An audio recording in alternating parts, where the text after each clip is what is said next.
The charts have always been a playground for the more fertile imaginations in our society, and our next macaroonies are the biggest teasers in chart history.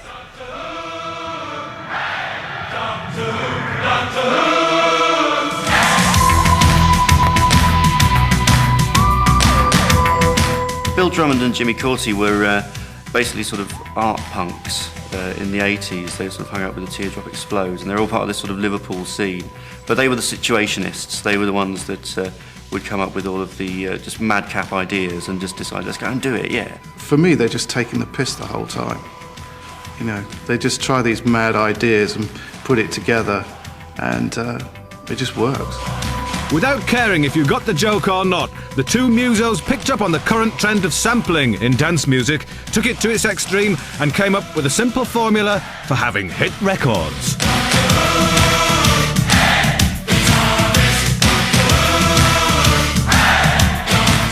What there was the Gary Glitter drum beat, and then we put over the Doctor Who riff over the top of that, and loads of crowd noise. Bob's your uncle.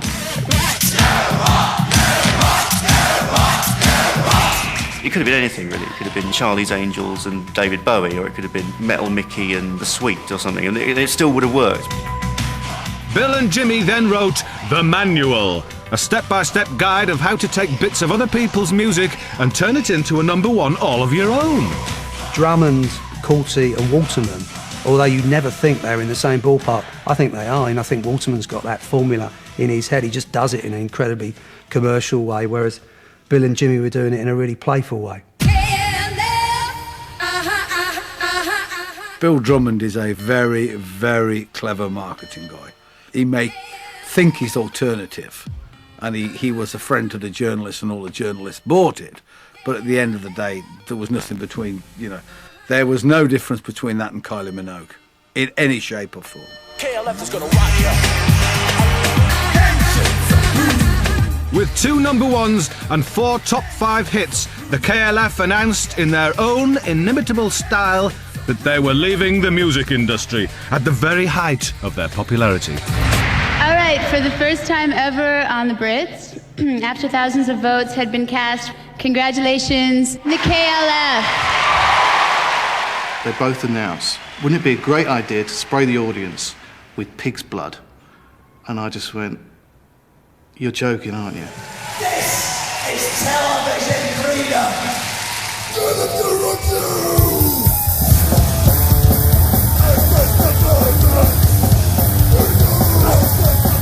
We managed to convince them not to do it, thank God. And they just had an M16 instead and fired that at the crowd.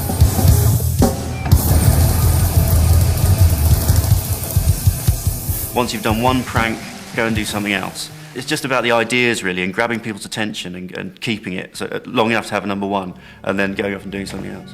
While record executives breathed a sigh of relief, the art world got worried as Bill and Jimmy turned their attention to auctioning large sums of money nailed to picture frames and upsetting as many other artists as possible.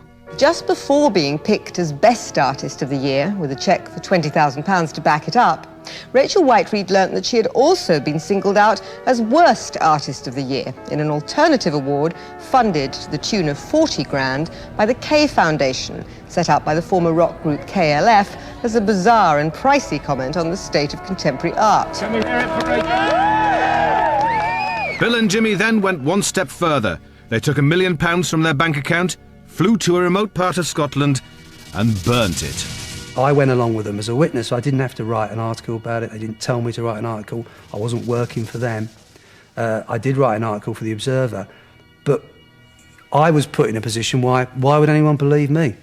I was their mate. I had been working with them. It almost been designed not to be believed.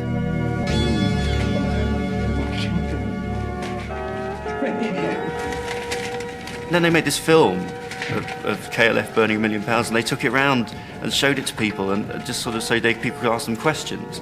And of course, the question they most got asked was, because there's so many charities they could have given it to, why were they such a pair of twats? They've got to go out and do something that almost shocks themselves, I think. You know, they've got families, they've got children, and it's not something I'd do. I don't think, who would? Deciding this was an expensive occupation, they gave up chucking money away. But some of their statements on art will never be forgotten. You could get arty about it, and you could call them situationalist kind of manipulators of turning the machine upon itself and all of that sort of stuff. None of that really matters. In the end, they got Tammy Wynette to sing about someone who drives an ice cream van. They're justified and they're ancient, and they drive an ice cream van. They're justified and they're ancient, with still no master plan. You know, you should never take pop music too seriously.